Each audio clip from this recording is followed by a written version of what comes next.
Hello and good afternoon friends, welcome to the CEC-UGC live lecture. Dear friends, you know that we are carrying a series on chemical thermodynamics, and so far we have delivered numerous lectures for you under this very series, that is chemical thermodynamics. In our one of the previous sessions we discussed about the first law of thermodynamics. So today also we are going to talk on this special topic, that is first law of thermodynamics, and we would be starting from the point where we left in our previous section in our previous session. So talking once again in an elaborate form on first law of thermodynamics, dear friends, I would like to tell you all that today also we have with us in our studios Dr. Amit. You know that Dr. Amit is from Department of Chemistry, Dayal Singh College, University of Delhi. So dear friends, let's welcome our guest Dr. Amit and try to understand more about first law of thermodynamics. Welcome to the EDISET lecture, sir. Though we have discussed about the first law of thermodynamics and we would be taking this lecture forward, but still I want you to explain our students in a little brief so that they could recall what they have studied in the previous session. So over to you, sir. Thank you so much. And first of all, I wish a very good afternoon to all my listeners, all my viewers.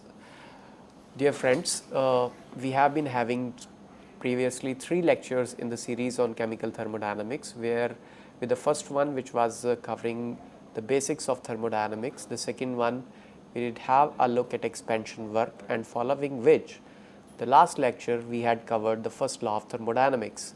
In the first law of thermodynamics, our emphasis was on understanding the nature of cyclic processes, and understanding of these cyclic processes helped us to conceptualize mathematically the first law of thermodynamics, and this mathematical conceptualization led to the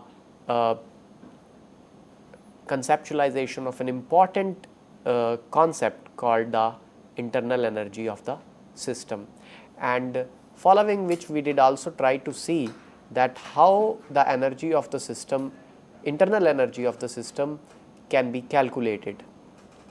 If we want to calculate the internal energy of the system, we have seen that we need to keep track of the work and heat effects which gets observed in the surroundings, because these were the path functions. So later on we developed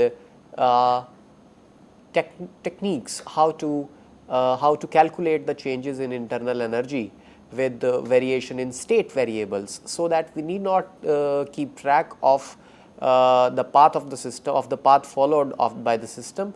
We need only the changes in state variables such as the temperature, pressure and the volume, and we related the internal energy as a function of temperature and variable as its two naturally independent variables, and we developed how the changes in temperature and pressure would bring the change in internal energy of the system. And following which we also tried to elaborate that how is the heat capacity of the system at constant volume is also related to internal energy change, and we also tried to understand the Joule's law, which is an important factor in the determination of change in internal energy with respect to change in volume of the system. So with this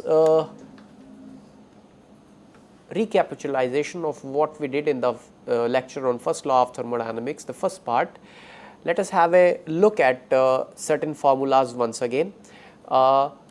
Internal energy, we did say that is a function of temperature and volume, and therefore we can write the differential of internal energy du, which is equal to we can write the partial differential delta u by delta t at constant v times the dt, the change in temperature plus rate of change of internal energy with volume at constant temperature times the change in volume of the system.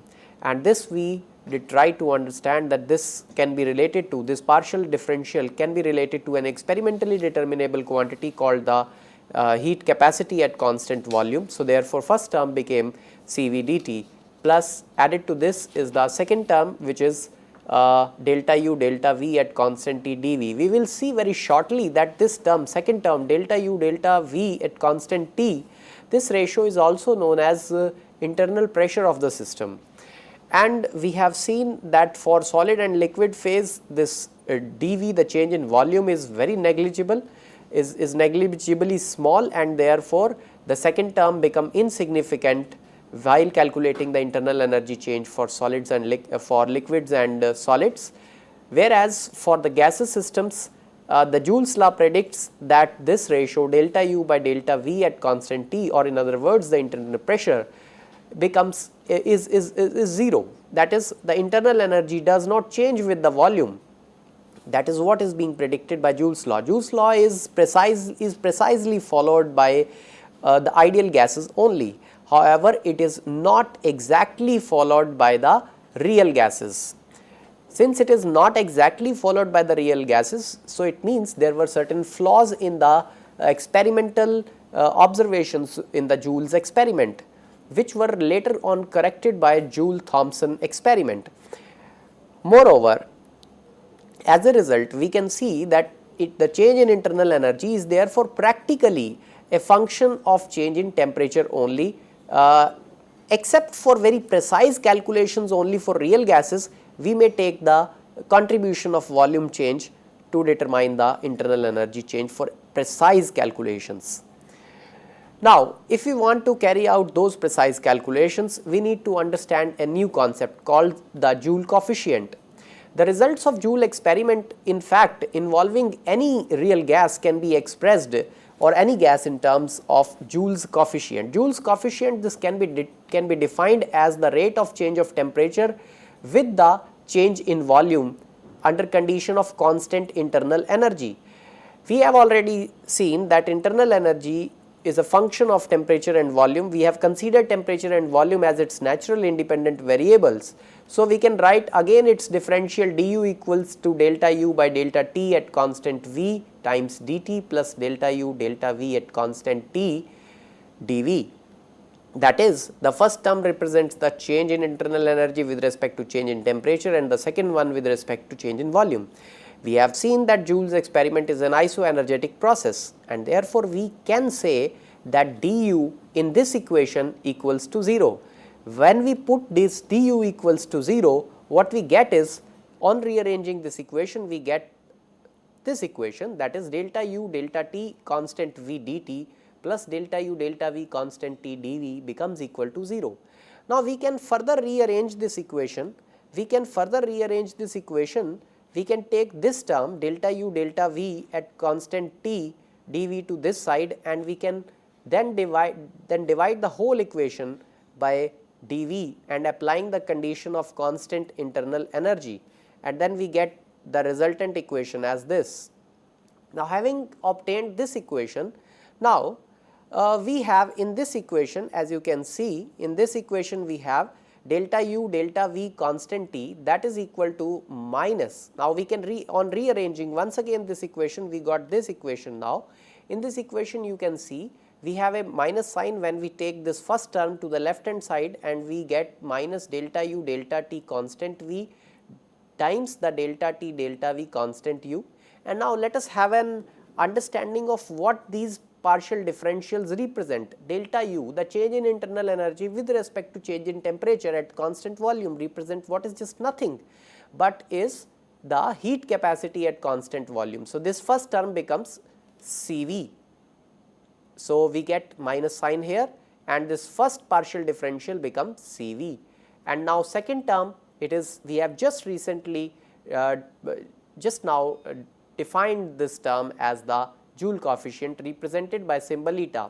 I would like to emphasize over here that the symbol eta is being invariably used for many physical quantities. For example, it is also been used for for representation of coefficient of viscosity.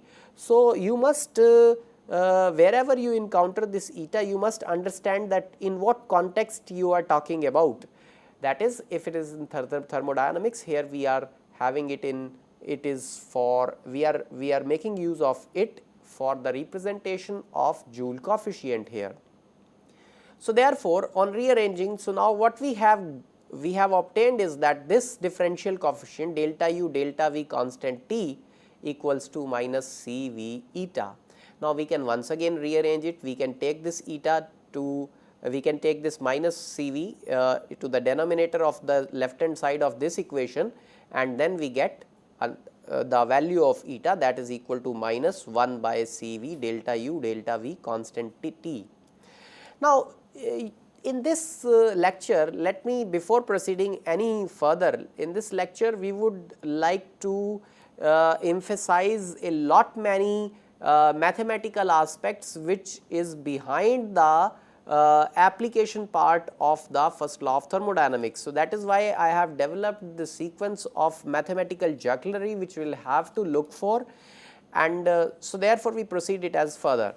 This eta being the Joule coefficient. Now, according to, if we want to proceed any further, we would like to take into account the thermodynamic equation of state. Before we explain this equation, let me first convey you that you must have encountered ideal gas equation, that is PV equal to nRT.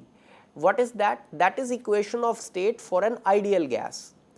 But because all gases are not ideal in nature, so therefore, their equation of state would be different from those of the ideal gas. So, therefore, we have this equation. Now, you can see this equation here represent the equation of state for any gas. So, now having this equation of state for any gas, we can substitute the value of delta U delta V at constant T in the eta expression. Just here you can see in the value of eta here, we can substitute the value of delta U delta V at constant T. This partial differential value we can obtain from this equation of state, and we can substitute in this equation. So, what we get is Joule coefficient equals to minus 1 by CV. In place of this term, we have this whole right hand side of this equation.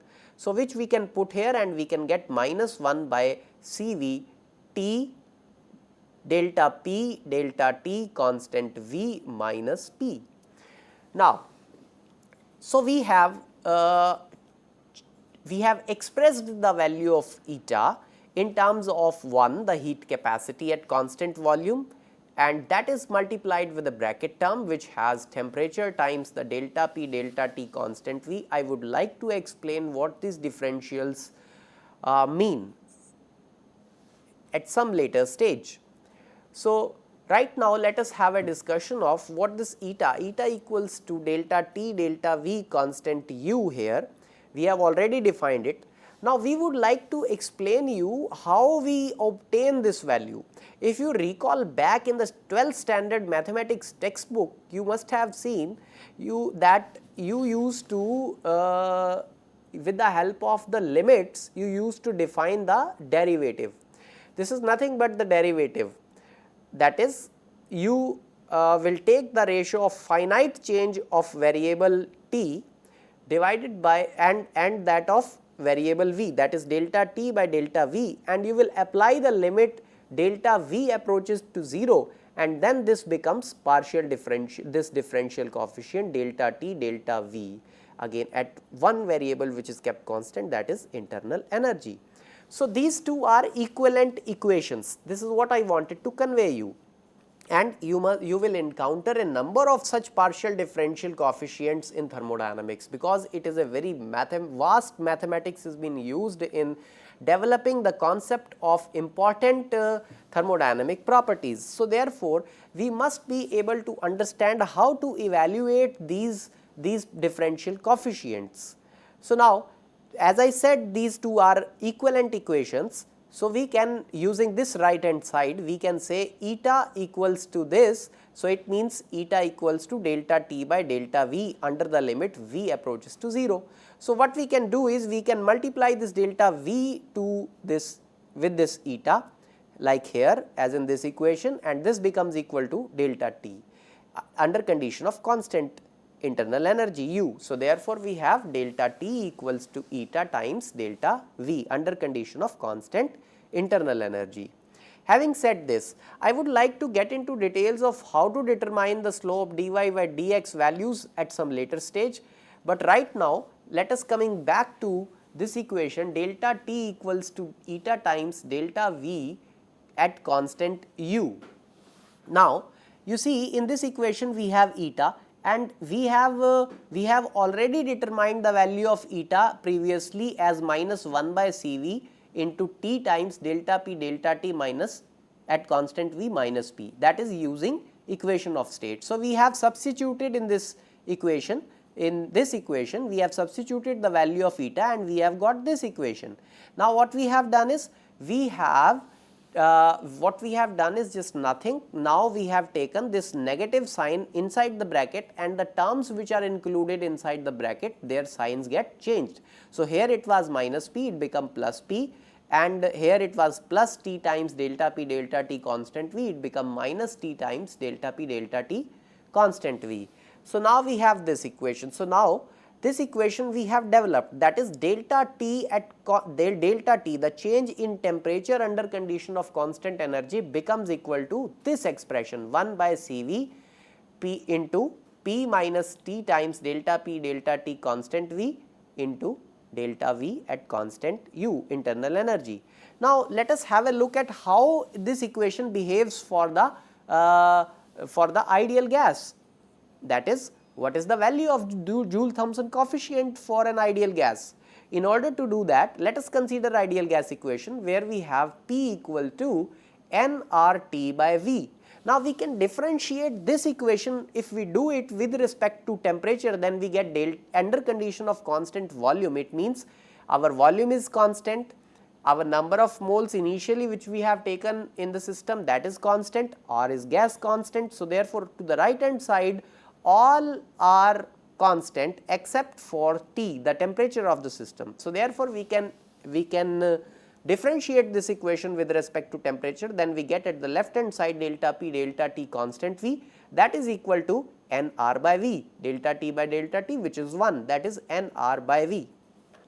So, using this value of delta P by delta T at constant V, that is nR by V, that we can substitute the value of this delta P by delta T at constant V here in this equation, from this equation nR by V, and let us see what we get.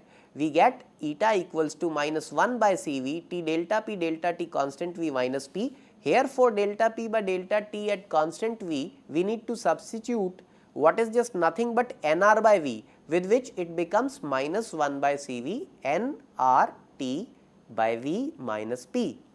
And now, we all know from ideal gas equation that PV equals to nRT. PV equals to nRT, and therefore, P equals to nRT by V. So, therefore, this first term is also the pressure and the second one is also the pressure. So, both of these cancel and this becomes equal to 0. So, therefore, what we do get from this whole mathematics which we have done here is that Joule coefficient, that is delta T, Joule coefficient is 0 for the, that is eta, the Joule coefficient is 0 for an ideal gas, and when this quantity is multiplied by this Cv value, it also becomes right hand side in this equation also becomes 0. So, therefore, if this equation this also becomes 0, it means that the value of differential coefficient delta U by delta V at constant T is equal to 0. So, therefore, our concept of Joule coefficient also helps us to understand that this coefficient delta U by delta V at constant T is equal to 0, and hence this concept of Joule coefficient can be used to determine this delta U delta V delta at constant T value, this value of this differential coefficient for other real gases also. Let us have a look at how we can do that.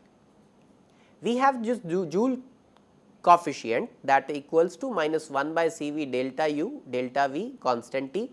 By substitution of thermodynamic equation of state, we get minus 1 by Cv for delta U delta V constant T. We can substitute this bracket term and we get this equation we have seen just right now.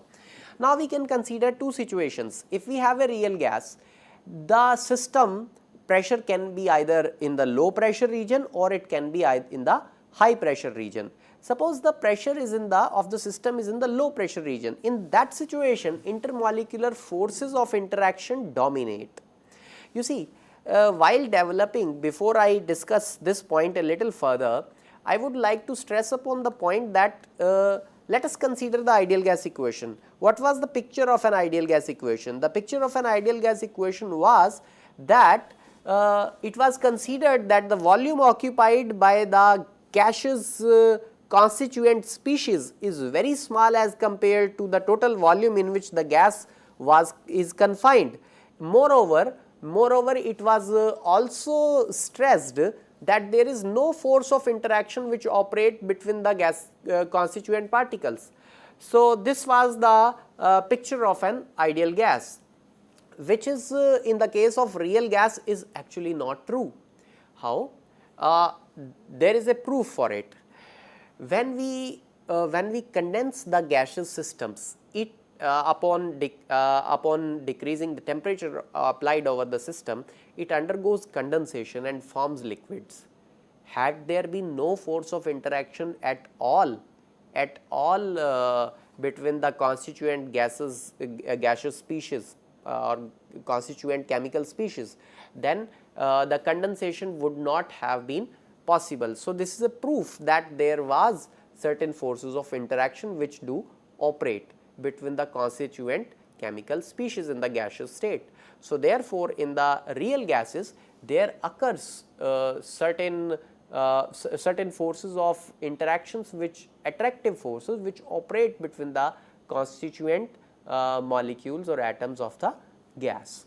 So, therefore, having said this, I would like to stress upon the fact that under low pressure region, these intermolecular forces of attraction dominates. And if we have to suppose, for example, if there occurs a change in volume or a change in temperature, then what occurs? We are certainly, if suppose we will be doing some amount of increase in potential energy due to the intermolecular spacings. So, therefore, what we are trying to say is when intermolecular forces of attraction dominates, then under the low pressure region, then in that situation P in this equation P will be less than this differential coefficient delta P by delta T at constant V, and in that situation if this is lesser as compared to this value, this bracket term would be get a positive value, which would get multiplied with 1 by Cv. Cv, the heat capacity at constant volume, which is always a positive quantity, which when multiplied with a negative sign. So, therefore, the whole Joule coefficient eta becomes a negative quantity, and we have seen that when eta becomes negative, then delta U by delta V at constant T becomes positive. That is, there occurs an increase in internal energy when the intermolecular forces of attraction dominates, that is under low pressure region. When high pressure region, that is if the pressure of the system is very high, then rather than the intermolecular forces of attraction, the excluded volume predominates, and in that situation pressure term is very higher than this differential coefficient in this equation, and then correspondingly we have eta a positive value, and therefore, delta U by delta V at constant T a negative value. That is, with increase in volume, the internal energy decreases of the system. So, therefore, we had these two situations. The whole idea behind considering this mathematics is that this differential coefficient is a non-zero quantity for all real gases, although it has very smaller value, but it is for precise calculations required to be calculated. Now, coming over to the enthalpy discussion. After this discussion of internal energy, now it is time to discuss the enthalpy function. We all know that in all laboratory exercises, chemical reactions we carry out, all we do in open vessels. Now, in those open vessels, the pressure of the system is constant. That is, the pressure of the system is the atmospheric pressure, because the gases in the atmosphere exerts pressure in an open vessel, and therefore, the pressure of the system is the pressure of the atmosphere, that is atmospheric pressure, that is surrounding P becomes equal to system P. Now, coming over to a closed system, how the pressure can be kept constant, that is an important point to understand. Let us have a look at this piston cylinder arrangement. Here you can see we have a cylinder fitted with this movable boundary. Having this movable boundary, over to which we have placed some mass object. By virtue of this mass object, we are exerting external pressure, that is the pressure exerted by surroundings, that is according to the weight force which this mass object applies, the pressure is exerted on this movable boundary. Now, you must notice the point that in this piston cylinder arrangement we have not placed any set of stops.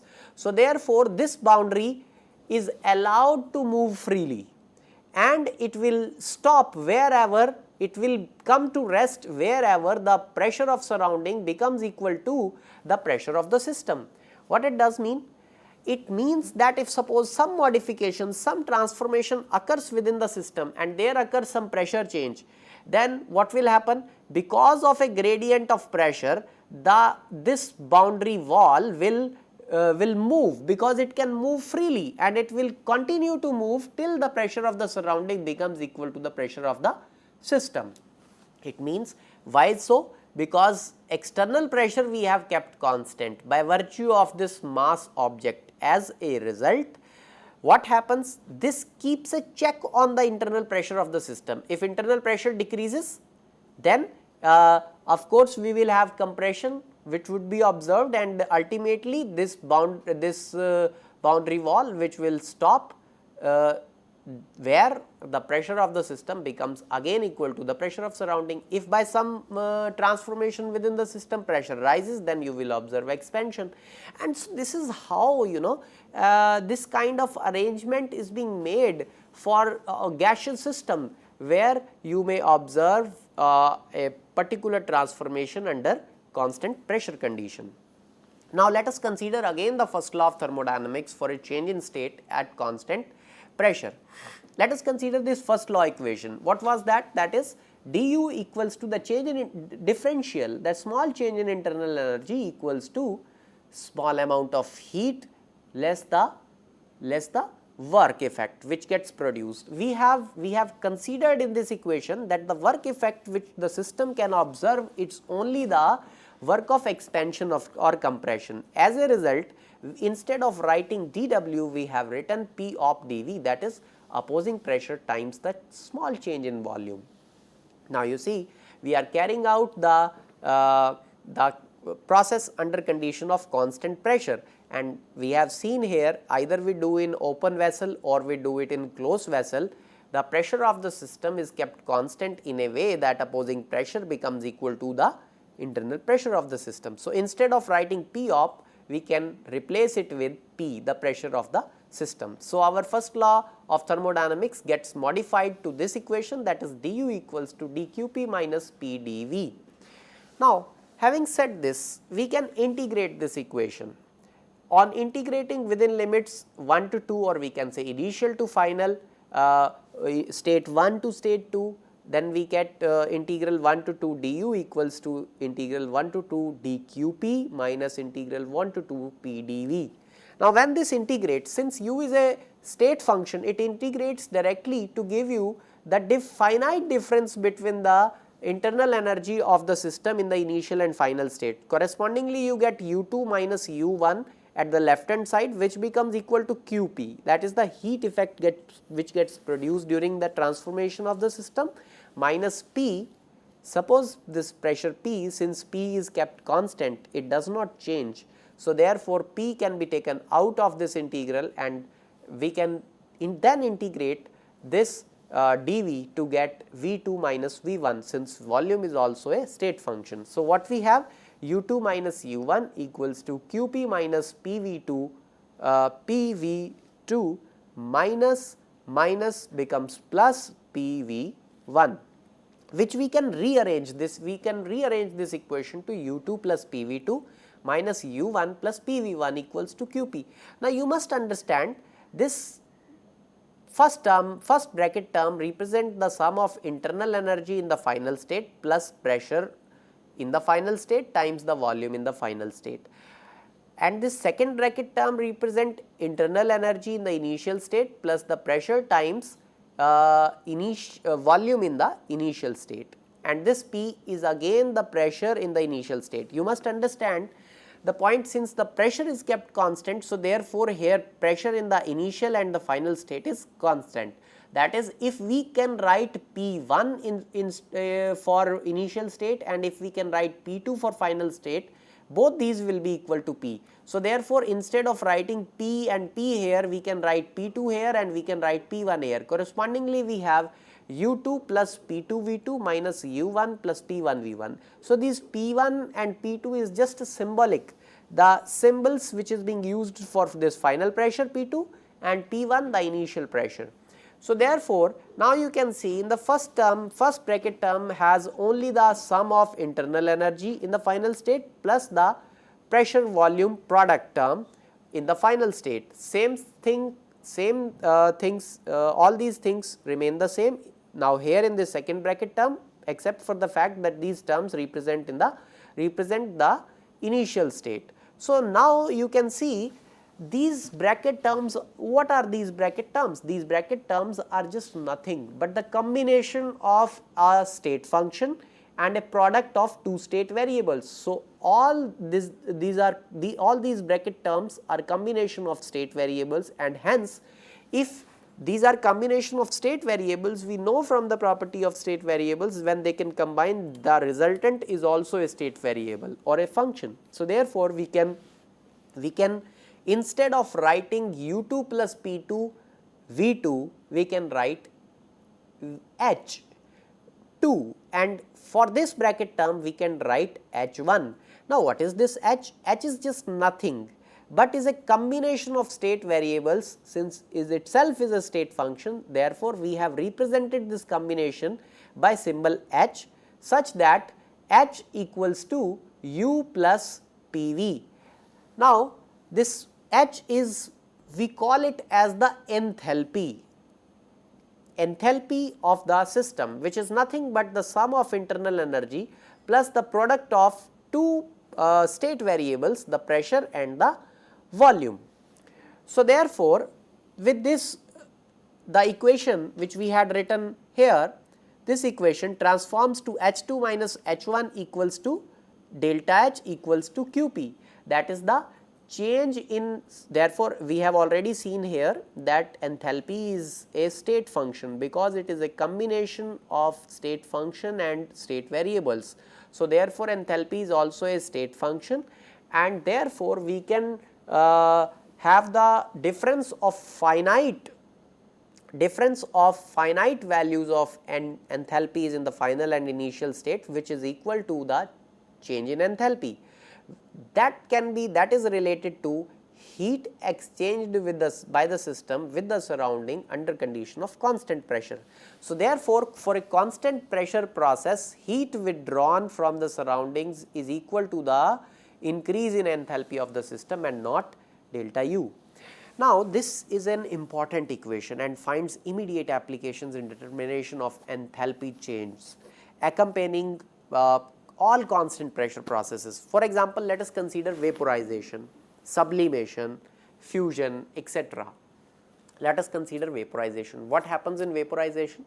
There is a liquid which, under the condition, if you allow it to remain in an open vessel, and if you heat it, then what happens at different temperature, it exerts different vapor pressure because of different amounts of vapor at different temperature being formed. So, therefore, how this vaporization occurs? This vaporization occurs by the absorption of heat by the chemical species present in the vessel, and from the surface molecules escape and reaches in the vapor phase. So, therefore, in this whole process of vaporization, by absorption of heat, the vapors do form. and this vaporization process occurs at condition of constant pressure. Similarly, sublimation, that is the direct conversion of solid phase into vapor phase without getting transformed to liquid phase, is also occurs under condition of constant pressure under open vessel conditions, and also the situation with all phase transformations. So, therefore, now question arises, if we can determine the heat involved in vaporization process, sublimation process, or for example fusion process or any other phase transformation process for transformation of 1 mole of a chemical species from one phase to that of the other, then by measuring this quantity of heat we can determine the enthalpy change accompanying this transformation, and accordingly, so therefore, this equation delta H equals to Qp finds this very important application, that we can determine enthalpy change accompanying the all types of phase transformations.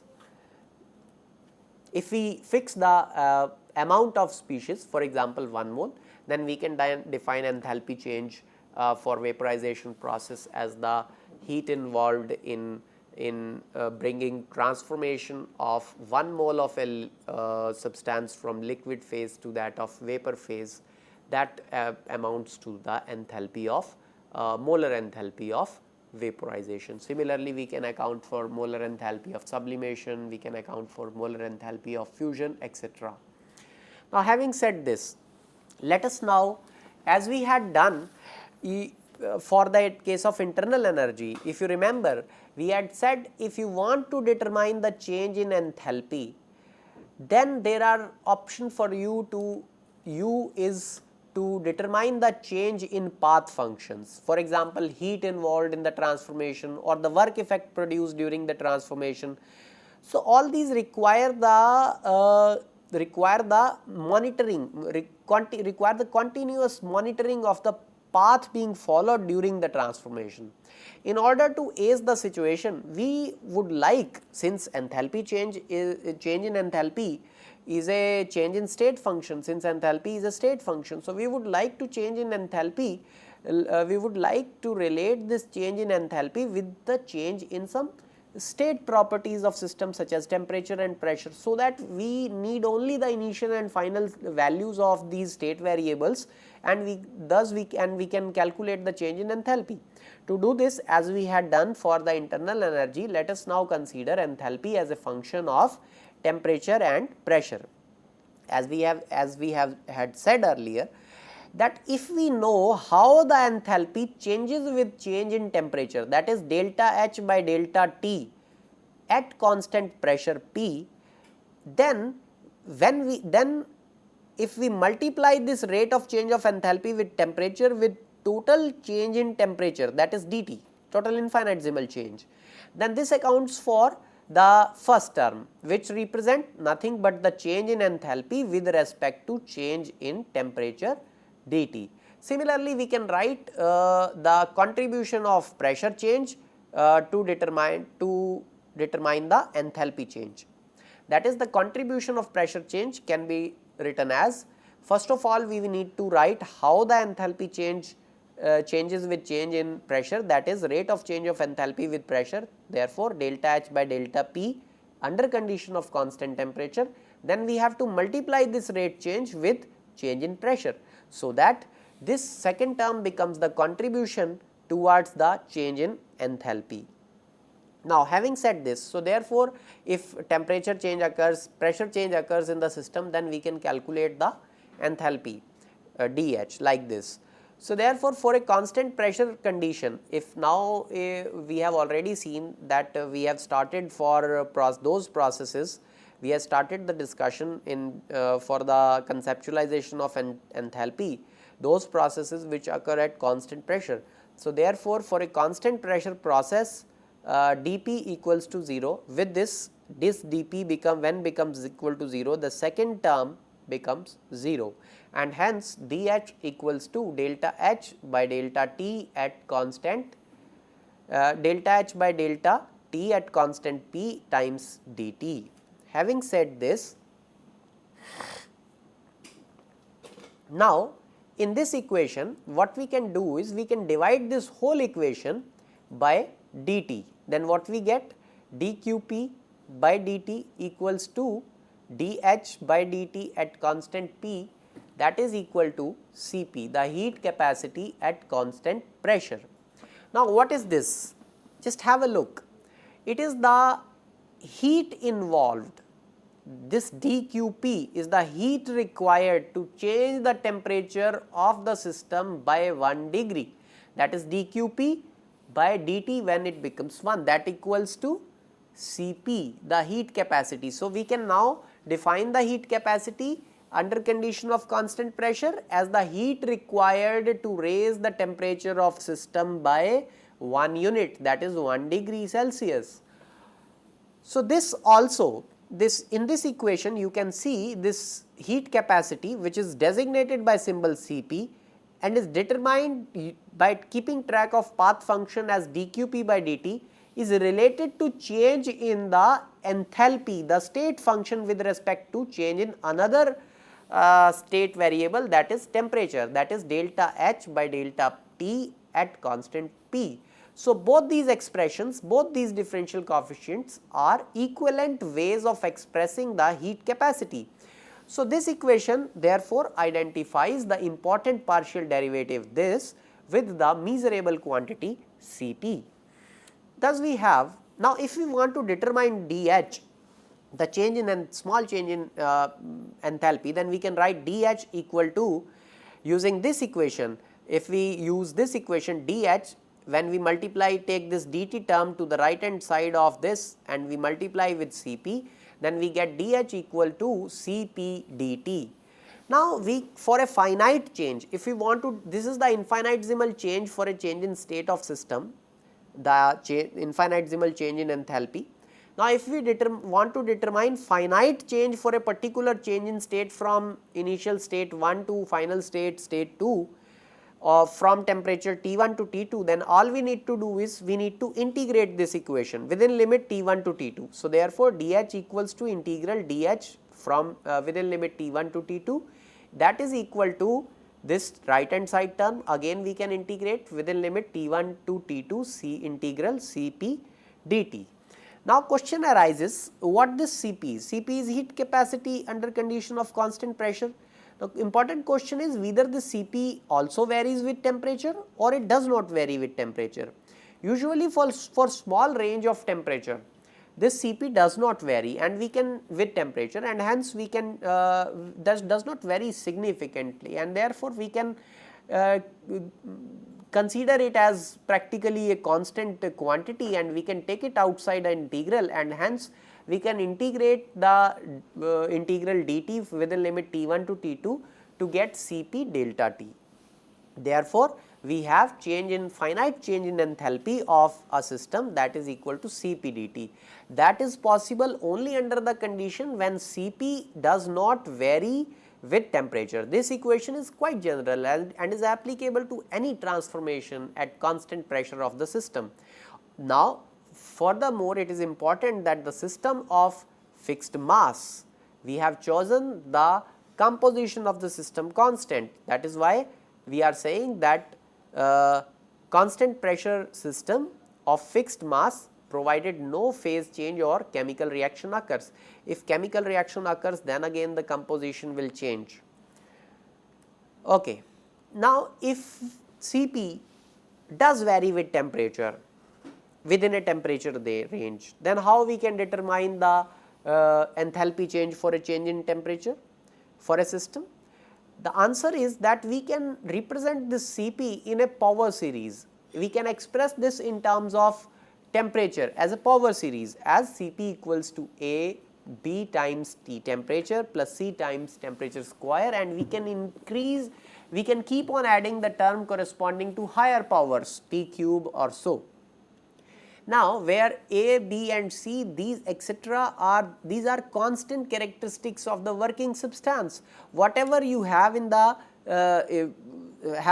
substance in the system, that will determine what these A, B and C are, these values, and these values can be obtained experimentally. Now, thus we have delta H equals to integral T1 to T2 Cp dt. We can substitute for Cp by this equation A plus Bt plus Ct square and so on dt, and we can therefore separate different integral terms corresponding to each term in the sum, and we can integrate and we get A multiplied with dt. When is integrated, it becomes T, Bt square by 2 plus Ct cube by 3 and so on within limit T1 to T2. So, therefore, we have got now when we apply the limits, we get A T2 minus T1 plus B T2 minus T1 square by 2 plus C T2 minus T1 cube by 3 and so on and so forth. Sorry, these limits need not be expressed T1 T2 here, because we have already used these limits to find write the finite change in temperature. So, it is a little mistake over here, it should be pointed out. So, therefore, in this manner, by looking at the change in temperature of the system, we can determine the enthalpy change. Now, heat capacity of a system is therefore defined as, we have seen, defined as the heat involved to bring a unit change in temperature of system. If Cp, then under condition of constant pressure, if Cv, under condition of constant volume.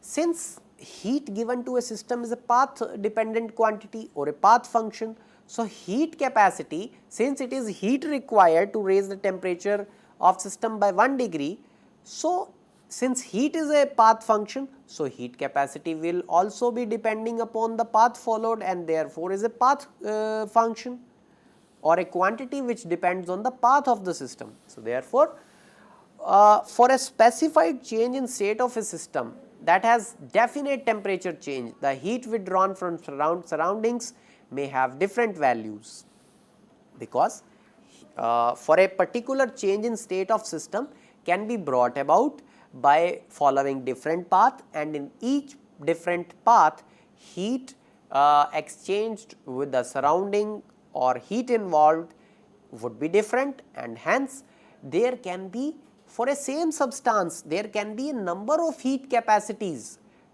depending upon which path is being followed to raise the temperature of the system. Since there can be as many paths, there can be infinite number of paths which may be followed to bring about a particular change in temperature, and hence it means there can be infinite number of heat capacities, but only two values are important. You must understand, we would only consider those transformations for our practical purposes in thermodynamics which find applications, and therefore, those ones are correspondingly, those heat capacities are Cp and Cv. These are heat capacity at constant pressure and heat capacity at constant volume. Now, an important question occurs, can there be a heat capacity of a substance which, can it be an infinity? The answer is momentarily it can be infinity. For example, if you have a liquid substance, if you heat it, what will happen? As the temperature increases, as you can see on the, at the y axis I have taken here enthalpy, and at the x axis I have taken temperature of system. If suppose you have have liquid water itself, then when you heat it, then what you are going to do? You are increasing its temperature. As the temperature increases on the x axis, you can see at the y axis the effect is that enthalpy of the system gradually increases and a linear curve is observed. And for example, water itself, water has under condition of constant pressure, that is under atmospheric condition, has its boiling point. Boiling point of water being 100 degrees Celsius, when the temperature of system reaches 100 degrees Celsius, there is no increasing temperature is being observed. Why? Because whatever heat is given to the system is being used to bring about transformation of liquid water to the water vapors. As a result, although you are heating the system, the temperature of the system does not rise. It does mean that dq is being a positive quantity. However, dt, that the change in temperature is not observed, dt is 0. So, in that situation, till the phase transformation continues, for that point of time the heat capacity of a substance becomes infinite, because something upon 0 is infinite. So, this is also a possibility that the heat capacity of a substance can be an infinite value at a momentarily when some phase transformation goes on, because whatever heat during a phase transformation you give to a substance, that is being used up to bring about phase transformation under condition of constant pressure, and the temperature does not rise. As a result, in that situation the heat capacity of substance can be infinity. Now, having said this, now we need to as we have said that there are two important concepts, the heat capacity at constant volume and heat capacity at constant pressure. These are two only important heat capacities. There can be an infinite number of heat capacities for a substance, but these two are important. So, now let us have a let us try to find a relationship between these two quantities, the heat capacity under condition of constant pressure and under condition of constant volume. Let us have a look at this. For this purpose, let us consider again the internal energy. Internal energy is a function of temperature and volume, and accordingly if we want to write infinitesimal change in internal energy, then I can write, as I have told you earlier itself, that I can write du equals to delta u by delta t at constant V dt plus delta u by delta V at constant t dV. Now, consider the first law for a change in state at constant pressure. If you remember, we had considered the first law back also, that is du equals to dqp minus p of dV. Because pressure is kept constant and the fact that opposing pressure is the internal pressure of the system, so P op becomes equal to P, and we replace P op with P and we get du equals to dqp minus p dV. Now, here in this equation also we have du at the left hand side, and here also we have du. So, we can compare the two equations and we can get dqp minus p dV equal to delta u delta t constant V dt plus delta u delta V constant t dV. This, in the first term, this differential coefficient is just nothing but the heat capacity under condition of constant volume, as we have defined earlier in the previous lecture. And the second term, as I had said in the beginning of this lecture, that this second term differential coefficient is just nothing but the internal pressure of the system. How we can say that this is internal pressure? You can compare these two equations, the left hand and the right hand side of the equation of this equation. In the left side of this equation, the second term has dV whose coefficient is P, internal pressure of the system. Now, compare it to the right hand side. In the right hand side we also have dV and its coefficient is this differential coefficient delta u by delta V at constant t. So, therefore, we can say that this differential coefficient is just nothing but the internal pressure of the system. Having said this, now we can rearrange this equation again and we can take minus p dV from left hand side to right hand side. We can rearrange this equation as this, and here in the right hand side we have the last two terms which have a common quantity, that is infinitesimal change in volume dV, which we can take it as common and we can write the two terms as bracket P plus delta u delta V constant t. So, therefore, now we have we can divide this equation by dt and introduce the condition of constant pressure. Then what we have is dqp by dt delta u delta t constant V dt, when is divided by dt gets cancelled, plus p plus delta u by delta V at constant t, the same bracket term is here, and this dV is divided by dt under condition of constant pressure. So, now let us have a look at what is the left hand side. The left hand side, the heat change accompany for a particular change in temperature, that is for 1 degree rise in temperature if we say, then the left hand side becomes Cp and the first term of right hand side is Cv and plus this bracket term times the differential coefficient dV by dt into P. Having said this, we can take this Cv to the left hand side. In this manner, we get Cp minus Cv, that is equal to P plus delta u by delta V at constant t times this differential coefficient delta V delta t constant P. Now, this is what, this is thermodynamic equation of state delta U delta V constant T equals to T delta P delta T minus P. Now, we can substitute for this delta U delta V delta T in this equation by this right hand side of this equation. What we will get is Cp minus Cv equals to T delta P delta T at constant V times this delta V delta T constant P. So, with this modification we have this Cp minus Cv relation, and there is a rule called cyclic rule, which at some other lecture, during some other lecture we will prove this mathematically when we consider mathematical aspect of thermodynamics. So, here we have a cyclic rule which we can rearrange and we can determine this value of this differential coefficient, and this differential coefficient can be determined as by rearrangement of this cyclic rule expression, and this dV by dt becomes equal to this, which we can substitute back in Cp minus Cv relation and here in this relation, and then we get this equation which we once again rearrange.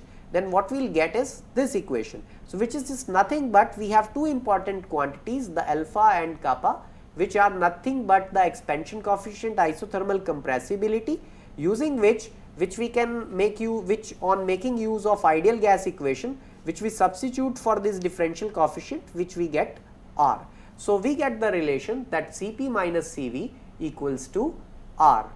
So, this is an important relation. What it does mean? It does mean that heat capacity under condition of constant pressure is greater than that of heat capacity of a system under constant volume condition. We would like to cover this up in the next lecture, why this is so, why Cp is greater than Cv. We would also like to cover Joule-Thomson effect, following which numerical techniques will be taken up to deal with the first law of thermodynamics. At this note, I would like to say thank you very much for listening me. Thank you so much. With this note, thank you sir, thank you once again for delivering such a productive session to the students. I hope that all the students might have benefited from this particular lecture, as Dr. Amit Kumar himself said that we would be covering the remaining portion in the next lecture. Till then, take care and keep watching this lecture again and again, so that you can grab very easily what we are going to deliver in the next lecture. Thank you sir, thank you so very much.